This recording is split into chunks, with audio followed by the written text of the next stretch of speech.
네, 안녕하세요, 여러분들.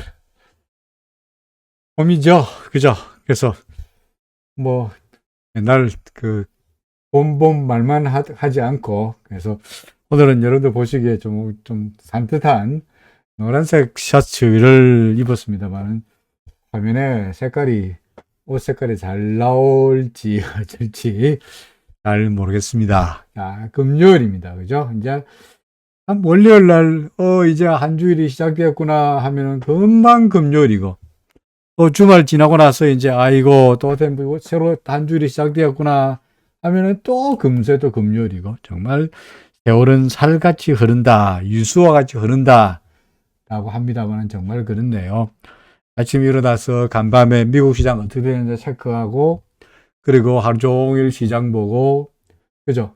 그리고 뭐 사고팔고 하다가 방송하고, 방송 끝나고 나면은 잠시 쉬다가, 그죠? 뭐 그러다가 다시 또 뭐 저녁에 또 책도 보다가 또 미국 시장 보고, 이러다가 하루가 지나고 정말 하루가 정말 뭐 쏜살같이 지나가는 듯한 그런 모습이기도 합니다.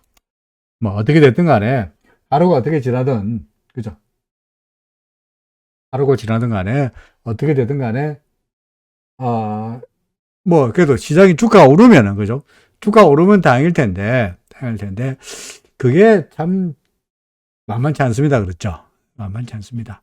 그러다 보니까, 만만치 않다 보니까, 시장은 오늘도 주가는 좀 떨어지고 말았죠. 그죠? 밀리고 말았습니다. 밀리면서, 얼마야? 20포인트의 하락세로 나타냈죠. 제가 오늘은 강의 제목에다가 아슬아슬 조마조마라고 해두었습니다만은, 아슬아슬 조마조마란 말이 무슨 말이냐? 우리 오늘 또 차트에서 이야기하긴 하겠는데, 그죠? 차트에서 이야기하긴 하겠는데, 일목으로 본다면, 오늘 같은 경우에, 오늘의 마감가가 2696입니다만은, 오늘의 기준선의 종가가 2692죠. 그죠? 그러니까, 오늘의 기준선은 2692니까, 오늘의 종가 2696보다는 아직 종가가 기준선 위에 있습니다만은, 종가와 기준선 사이에 4밖에 차이가 안 나니까, 4포인트밖에 차이 안 나니까, 그야말로 간당간당 아슬아슬한 상태이죠. 그죠? 그래서, 어제 제가 여러분들에게 말씀드리기로, 예를 들어서, 이날을, 그죠? 하루 지난, 이날을 변곡점 변화일로 보기보다는 차라리 주가가 떨어진 날, 이날을 변화일로 보자.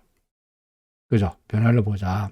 그러면서 변화를 보면서, 그래, 알아서 변화일 이후에 주가가 올랐기 때문에 일단은 상승으로 기대를 하고 있으나, 만약에 이날 기록했던, 변화일에 기록했던 의 저점마저 무너뜨리고 난다면, 이게 아마 2658이었던가 그랬죠. 그죠?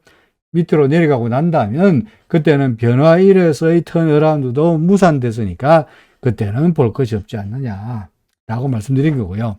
혹은 심정적으로 말해서 주가가 올라가고는 있으나 저는 왔다 갔다 하면서 지금을 물어보고 있다고 485 보고 있다. 그죠? 485 보고 있다. 그러니까 왔다 갔다 하는 이런 재미없는 박스비 양상의 보합이 끝나고 나면은 결국은 다시 어느 쪽으로 아래로 내려갈 가능성이 좀 더 높지 않겠나고 생각하고 있는 거죠. 그죠? 뭐 어떻게 됐든 간에 뭐 아직까지는 제 생각이 그렇고, 그죠? 생각은 그렇고, 기준선 정도로 아슬아슬하게 걸려있다 보니까, 기준선 딱 걸려있다 보니까, 정확하게 지금이 하락세다 라고 말하기도 그렇고, 그렇다고 해서 계속 갑니다, 지금 떨어진다 그래도 걱정하지 마세요 라고 말하기도 그렇고, 애매모호한 상태인 것은 분명합니다. 그래서, 일단은 아슬아슬 조마조마하다. 그래서 기준선 밑으로 내려가면 아무래도 불안스러운데, 그죠? 불안스러운데, 기준선 운하기 전에 요거 2658이 더욱더 중요한 선이 아니겠느냐, 그런 이야기입니다. 기준선은 2690이고요. 2690이고 오늘의 종가는 2696이니까, 그죠? 9이니까 아직 그래도 종가가 기준선 위에 있긴 합니다만은 역시 여전히 아슬아슬하다, 뭐 그런 이야기가 되죠. 이수연님 질문이 코스피 지수가 3000이라면 선물 지수는 얼마나 돼야 되나요? 이거는 계산하는 공식이 있는데 제가 여기에 찾아봐야 될 것 같습니다. 선물에서 어디를 봐야 어디를 볼 수가 있더라? 여기가 아니군요. 어디에 보면은 찾아볼 수 있는 게 계산하는, 제가 지금 여기 우리 이 사이트는 없고요. 제가 이 사이트는 없고요.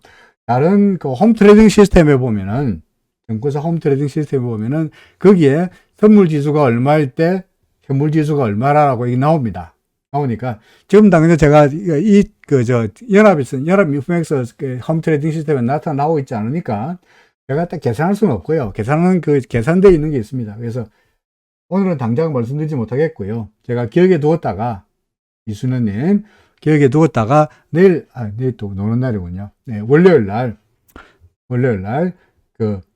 선물, 홈 트레이딩 시스템 그걸 보여드리면서, 선물 지수가, 코스피 지수가 3000일 때 선물 지수가 얼마다 하는 것을 제가 바로 보여드릴게요. 네, 그때 가서 하루만 더 기다려 주시면은 그 답을 제가 말씀드리겠다 하는 겁니다. 그래서 지금 당장은 제가 어떻게 계산해가지고 이겁니다 라고 그냥 뭐 거미줄에서 거미 똥구멍에서 거미줄 나오듯이 줄줄줄줄 나왔으면 좋겠는데 이건 당장에 제가 말씀드릴 수 있는 방법이 없습니다. 그래서 조금 하루만 기다려 주십사라고 말씀드리고 싶네요.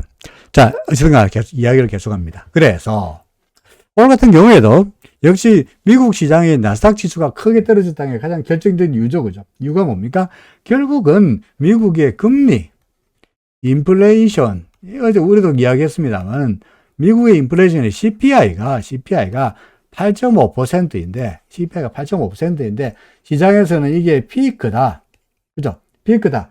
라는 이유로 주가가 올랐잖아요. 어제 우리나라 주가도 그저께입니다. 올랐죠. 근데 왜 이게 피크냐?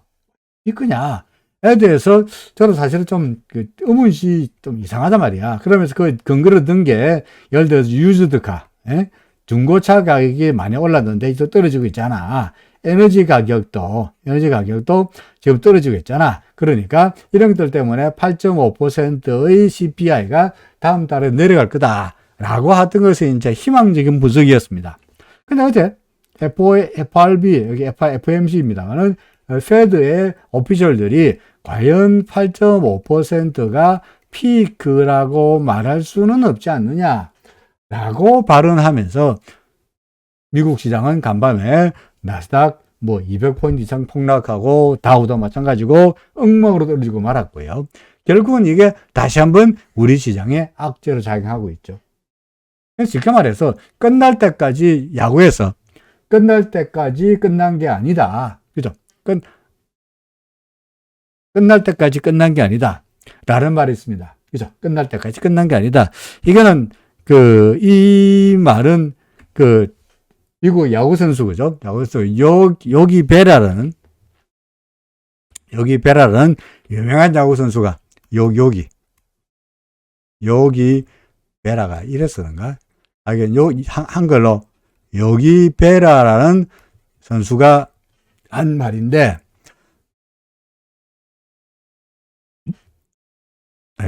it가 아니군요. 그 사람 원어를 그대로 한다면, it ain't over till it's over입니다. 이게 이제, 사실은 ain't란 말을 쓰면은, 이거는 학교 다닐 때, ain't란 말을 쓰면, 이거는 소위 아주 저급한 영어여서, 아주 문법에도 맞지 않고 엉터리 영어니까 쓰지 마라. 라고 정님한테 욕먹는 그런 단어이긴 합니다만은, it ain't over, 야구 선수니까, 그죠? 야구 선수니까 자기 말만 그대로 생각하죠. it ain't over, it's over. 이게 ain't란 말은 다른 말 하면은, isn't의 약자죠, 그죠? 그러니까, it is not over till it's over. 끝날 때까지 끝난 게 아니다. 라고 이야기했습니다만은, 끝날 때까지 끝난 게 아니다는 무슨 말이냐?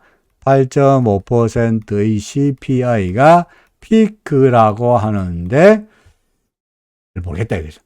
뭡니까? It ain't over till it's over. 끝날 때까지 끝난 게 아니다. 8.5%였다가 제가 맨날 하는 이야기가 그죠. 주가가 올라가고 있는데 꼭지인지 아닌지 어찌 않아? 모르잖아.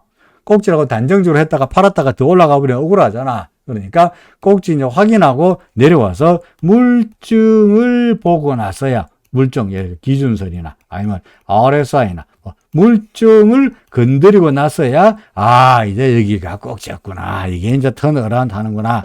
라고 비로소 하는 거지. 한참 올라가고 있는데 여기가 꼭지다, 여기가 꼭지다, 여기가 꼭지다. 혼자서 소설 써봤자 아무런 소용이 없다. 괜히 쓸데없는 짓이다. 라고 주장하고 있죠. 이야기 나온 김에 남해화학입니다. 남해화학입니다. 어제 남해화학 이야기하면서 그죠? 어제 남해화학 이야기하면서 어떤 분이 질문해주는지 제가 기억이 안 납니다만 남해화학 하면서 예를 들어서 이날 거래량도 터졌고 거래가 꽤 많이 일어났고 그러면서 위에 꼬리가 달렸기 때문에 일부라도 파는 것이 어떻겠느냐라는 질문에 대해서 제가 뭐라고 말씀드리자니까 뭐 팔겠다고는 말리지는 않겠으나 그죠?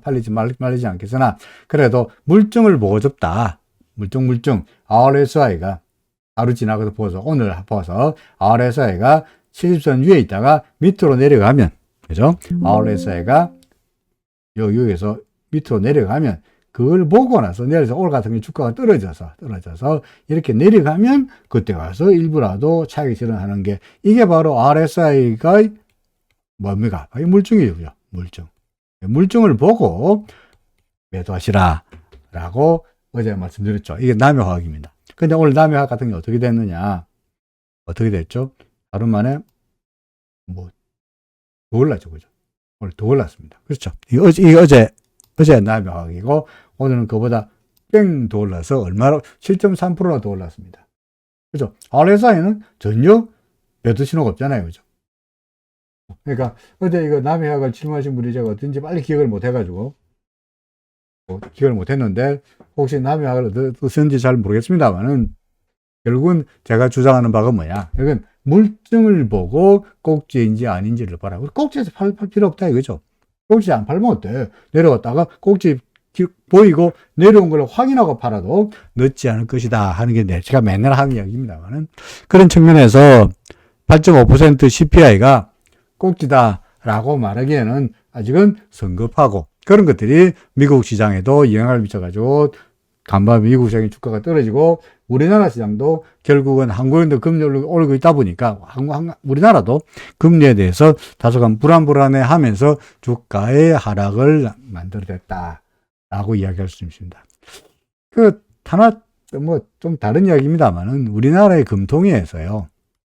예? 금통위에서 어제 금통위가 끝난 다음에 아무래도 아직까지 이제 새로운 총재는 아직까지 임명이 안 됐기 때문에 금통위 대신 부총재가 이제 금통위 의장을 해가지고 기자들 앞에 어제 기자회견을 했어요. 금통위 끝난 다음에 항상 기자회견을 하니까. 근데 그 양반이 주철현 씨인가요? 그러니까 대신해서 임시 한국은행 총재, 임시 금통위원회 위원장께서 기자들 앞에서 뭐라 했냐니까 우리나라의 물가가 4%쯤 되리라라고 예상합니다. 라고 이야기했어요. 그러면 한국은행의 공식 견해는 3.1%가 이렇다고요. 한국은행에서. 근데 이 양반이 갑자기 4% 물가가 4% 될 거다라고 이야기를 뻑 던졌어요. 기자가 그 진짜야. 4% 맞냐? 이게 한국은행의 공식 견해냐? 라고 이야기했더니 그냥 넘어갔어요. 이후에 한국에서 한 이야기가 뭐냐니까 한국의 조사부에서 그 장관 이야기한 거는 4% 이야기한 거는 그게 아니고 자신의 딴 데서 다른 연구소에서 민간 연구소에서 우리나라 올해 물가가 4% 된다 그러니까 그 통계를 인용한 것입니다. 라고 해명을 했죠. 한국의 공식 의견 아닙니다.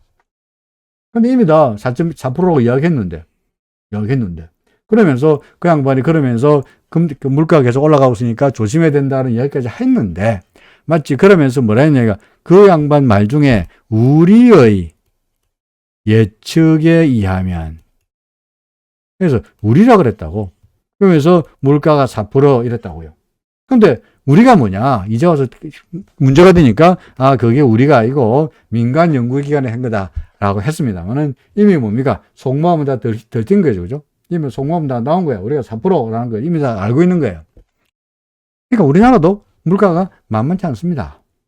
만만치 않습니다. 그러니까 우리나라 금리도 어제 내내 말씀드렸듯이 우리나라 금리도 현재 어제 0.25% 올려가지고 1.5% 만들었습니다만은 이게 여전히 시장에는 만만치 않게 작용하지 않겠냐. 금리 상승이 시장에는 아무래도 불안불안하게 작용하지 않겠냐.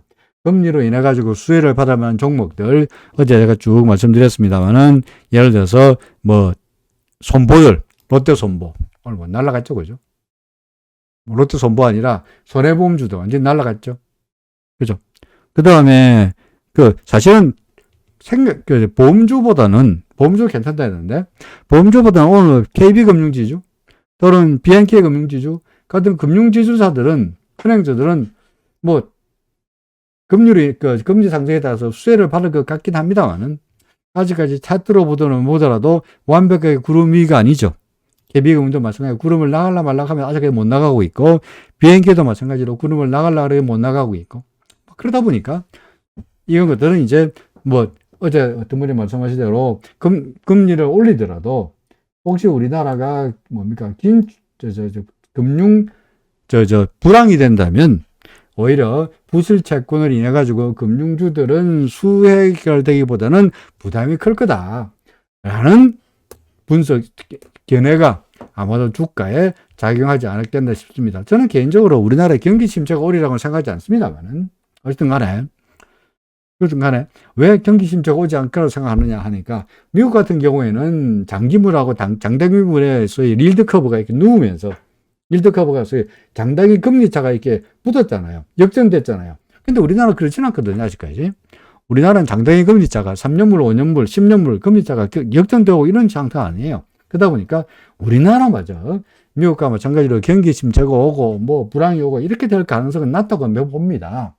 따라서 그로 인해 가지고 금리를 올린다 그래 가지고 부실채권 늘어나고 부도가 나고 그래 가지고 금리로 인한 예대 마진 차이보다는 오히려 부실채권이 이래 가지고 손해가 더 클 거다는 견해는 동의하지 않습니다만은 어떻게 됐든 간에 차트로 본다면 BNK 금융지주나 KB금융지주는 답답한 모습인데 반면에 롯데 손보나 손해보험주들은 금리 상승에 따른 기대감을 인해 가지고 완전히 큰 폭의 상승세로 나타나고 있죠. 자, 시장을 좀 더 본다면 시가총액 종목들 어제 그저께는 모든 종목이 다 올랐다가 그죠? 오늘은 시가총액 상위 종목들 모든 종목이 다 떨어졌습니다. 그렇죠? 다 떨어졌습니다. 떨어지고 내내 말씀드리기로 뭐 외국인이 사고 기관이 사고 크게 중요한 건 아니지만 최소한 최근 들어서 외국인이 여전히 악착같이 매도하고 있고 그죠? 거래소도 팔고 있고 코스닥도 팔고 있고 뭡니까? 선물도 팔고 있고 채권도 팔고 있고 그죠? KTB 채권도 팔고 있고 그러니까 전방위로 우리나라의 원화자산을 그야말로 전방위 뭡니까? 주식도 팔고 선물도 팔고 채권도 팔고 전방위로 매도하고 있는 이런 모습 이런 상황에서 시장이 쉽사리 도갸정정 우리나라 시장만 날아가기가 어렵지 않겠냐 뭐 그런 이야기도 됩니다. 기관도 오늘 팔았네요. 그죠? 그러니까 이걸 갖다 뭐 선물 옵션 만기일 돼가지고 뭐 기관들이 미결제 약정을 가지고 끌어올리고 어쩌고 해가지고 뭐 음모론이 어떻고 이런 이야기가 아니라 근본적으로 아직까지 주가는 코스피 지수는 구름 아래쪽에 있고 그죠? 그러다 보니까 구름을 넘어서지 못한 상황에서 시장의 매수세가 매도세 간의 균형에서 확실하게 매수세가 시장을 지배하고 있는 것은 아니지 않느냐 뭐 그런 이야기가 되겠죠, 그죠? 자, 그 다음에 그래서 이거군요. 자, 코스피 지수는 보다시피 기준선에 간당간당한 걸려있는 상태니까 아직은 애매하지만 어제 말씀드렸듯이 여전히 보수적 방어적인 태도를 유지하고 싶다라고 말씀드리는 거고요. 그죠? 자, 그 다음에 코스닥 지수는 그래도 기준선에 닿으면서 아직까지는 코스피보다는 상황은 낫습니다. 그렇죠? 그러니까 코스닥이냐 코스피냐 한다면 코스피보다는 코스닥이다. 그리고 실제로 코스닥 같은 경우에 오늘은 하락폭도 코스피에 비해 가지고 하락폭도 좀 적고 그죠? 적고 그나마 기준선 위에서 아직까지 있으니까 여전히 뭐 구름밖에 아니니까 매수는 매수로 돼. 예를 들어서 코스닥은 여전히 타진 매수의 입장을 여전히 유지해도 되겠다라는 이야기가 있죠. 그죠? 그러니까 항상 말씀드리기로 2차 전지 관련주로서 LG화학사는이 삼성 SDI 살 것이고 삼성 SDI 사느니 에코프로비움 사겠다라고 하는 이야기가 뭐 이런 여기서 나온 이야기죠. 그죠? 자, 그 다음에 달러 대 원화 환율은 오늘도 뿅 올랐습니다. 뿅 올랐습니다. 그죠? 4원 90전 상승세로 보였습니다. 그러니까 간밤에 미국 시장에서 역외 선물 시장에서 달러 대 원화 환율이 상승한 것도 있고요. 그 다음에 달러 인덱스 계속적으로 상승해가지고 이게 달러 인덱스입니다. 그죠? 우리 100 이야기했는데 이거 달러 인덱스 100 이야기죠. 100. 그죠? 100 이야기했는데 100이 뭐야? 지금 100을 넘어서 계속 올라가고 있죠. 달러 인덱스 줄창 상승세를 보이고 있는데 달러 인덱스가 이런 상황에서 우리나라 달러 대 원화 환율만 하락할 리가 만무하죠. 더더구나 우리나라의 경쟁국이라고 이야기할 수 있는 주요 무역 경쟁국인 일본의 엔화를 본다면 엔화입니다. N. 그죠? N을 본다면 엔화가 현재 어떻습니까? 120, 근데 125까지 이 125를 뭐라고 해야 우리 구로다. 그죠? 구로다 라인. 예. 구로다 라인이라고 해가지고 뭐 125 이상 가는 것은 무리지 않겠냐라고 했던 게 소위 엔저로서의 최후의 보루였는데 지금 125가 아니라 126 넘어가면서 계속적인 상승세예요. 이는 N 금리가 떨어진 것도 있고요. 그 다음에 전쟁으로 인해 가지고, 그죠? 전쟁으로 인해 가지고 달러 가치가 올라가는 거 있으니까 결국은 N 금리 문제에다가 달러 상승이 복합적으로 차지하고 있다고 생각되긴 합니다만은 이왕은 달러 대환 환율이 126을 넘어가고 있고 달러 인덱스는 100을 넘어가고 있고 이런 상황에서 달러 대 원화 환율만 혼자서 하락하기에는 여러모로 무리다라는 이야기죠. 그러다 보니까 달러 대 원화 환율 계속적인 상승세 이런 것들은 결국은 뭡니까? 우리나라 주식시장에 역시 하락 압력으로 작용할 수밖에 없지 않겠냐. 그죠? 이런 이야기가 됩니다. 해외 금리도 그죠? 간밤에 10년물 금리 완전히 뭐 난리도 아닙니다. 그죠? 계속 2.8% 계속적인 최근 들어서 보다시피 그러니까 2022년 들어와가지고, 네? 2020년 들어와서, 예를 들어서, 여기가 1월달이고, 2월달이고, 3월달이고, 3월달까지만 하더라도, 밋밋한 상승세였다가, 3월 이후에 갑자기 급격히 상승폭이 늘어나고 있죠. 그죠? 늘어나고 있죠. 이는 결국적으로 뭡니까? 인플레 때문이에요, 인플레 때문에. 인플레 데이터들이 계속적으로 나오고 있고요. 인플레 이유 중 하나가 뭐냐가 전쟁으로 인해가지고, 유가가 급등하고 있다는 것도, 뭡니까? 인플레의 이유가 되고 있고요. 이런 것들이 금리를 계속적으로 위로 끌어올리고 있죠. 그죠? 이게 결국은 달러의 강세를 이끌어내고 있고, 이게 달러 대 원화 환율이 올라가는 요인이 되고 있고, 달러 대 원화 환율이 상승함으로 인해가지고 외국인들이 매도로 나타나고 있다 보니까 이래저래 달러 금리가 올라가는 것이 뭡니까? 일종의 나비 효과라서 달러 금리 올라가고 달러 강세고 달러 원화 환율 올라가고 소위 뭡니까? 나비 효과라서 원화에 나쁜 영향을 우리나라 주식시장에도 나쁜 영향이다 라고 보여집니다. 저로 봐서는 뭐 금리 계속 올라가고 있고 그 다음에 달러 인덱스 계속 올라가고 있는 상황에서 뚜렷하게 어디를 꼭지라고 말할 수 있는 상황이 아니죠. 아까 말씀드렸듯이 끝나봐야 끝나는 거죠. 그죠? It ain't over. It ain't over. It's over. till it's over. 끝날 때까지 끝난 게 아니다. 그러다 보니 102를 100.93을 꼭지라고 봐야 되는 건지 102가 꼭지인지를 알 수가 없으니 달러 대 원화 환율도 어디가 꼭지인지를 알 수가 없다는 답답한 이야기입니다. 해외 시장에서 이 뭡니까? 필라델피아하고 이 뭐죠? 필라델피아 반도체 지수 뭐 계속적으로 하락세를 보이겠죠, 그죠? 필라델피아 그렇죠? 필라델피아 반도체 지수 계속적인 하락세. 여기서 우리가 매도했다면 잘했죠. 그죠? 잘했죠. 그러니까 다시 반등하기를 기대하고 요행수를 기대하지 마십시오. 요행수.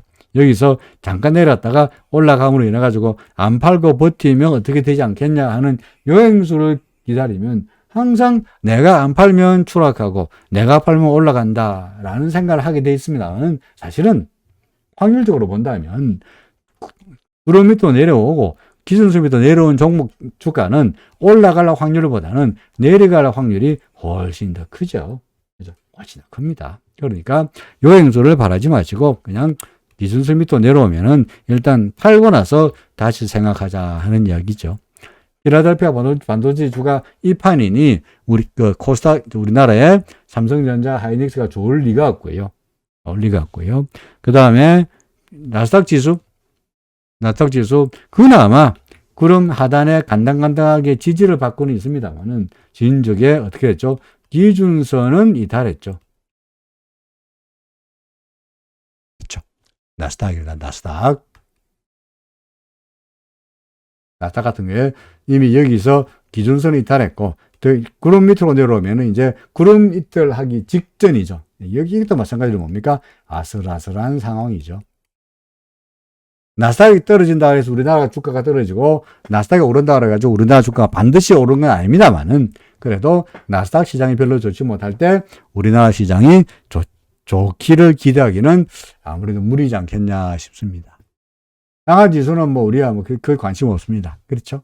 여전히 관심 없습니다. 더구나 장외 같은 경우에 최근 들어서 아직까지 락다운, 사람들 가다 놓고 밖에 못 나가라는 조치가 아직까지 부분적으로 해제는 됐다 그럽니다만은 여전히 일상생활에 불편하고 이런 것들은 주가에도 아무래도 전반적인 중국의 그 경제 활동에도 여전히 나쁜 영향을 미치지 않겠나 싶습니다. 그러니까 뭐 기준선을 살짝 넘긴 했습니다만, 보다시피 현재 기준선을 살짝 넘긴 했으나 후행 스팬이 아직까지 캔들 아래쪽에 있는 상황에서는 굳이 한다면 정찰 매수 아니면 그냥 X이죠. 자, 그 다음에 이거는 WTI입니다. WTI. 유가는 사실은 저는 구름 밖으로 나와가지고 이제는 뭡니까? 떨어질 줄 알았는데, 사실 그렇게 예상했는데, 지금으로 봐서는 다시 반등하면서 핸들에 걸리고, 여기에 후행스팬은 여기에 걸리고, 일단 저항선에 걸리고 있습니다. 지금 유가 상승은 유럽에서, 그죠? 유럽에서 러시아의 제재가 또 될 거다. 러시아 제재가 또 뭔가 또 추가적인 제재가 나올 거다. 그래서 더욱더 긴장이 악화될 거다라는 우려감이 유가의 상승으로 나타나고 있는 거라고 설명은 됩니다만은, 우리는 일단은 기준선 밑으로 내려왔을 때 여기서 매도한 다음에 앞으로 어떻게 될까요? 좀 더 기다려 봅시다. 후행스핀의 캔들 밑으로 내려왔으니까 일단은 하락할 공사를 높고, 구름 밖으로 나왔으니까 하락할 공사를 높다라고 보는 거고요. 나중에 우리 예상이 틀려가지고 얘가 기준선을 다시 뚫고, 얘가 다시 후행스핀을 다시 뚫고, 얘가 기준선을 다시 뚫고 구름 밖으로 나오면은 아이씨 괜히 팔았네 하고 다시 재매수하는 한이 있더라도 이 상황에서 우리는 리스크를 줄이는 것이, 그죠? 리스크를 줄이는 것이 안전할 수밖에 없다는 거죠. 아까 똑같은 이야기입니다. 여기서 요행수를 바라고, 여기서 다시 올라가는 걸 바라고, 여기서 매도하지 않았다가, 만약에 이렇게 처박아 버리면은, 그때는 아무것도 못하니까.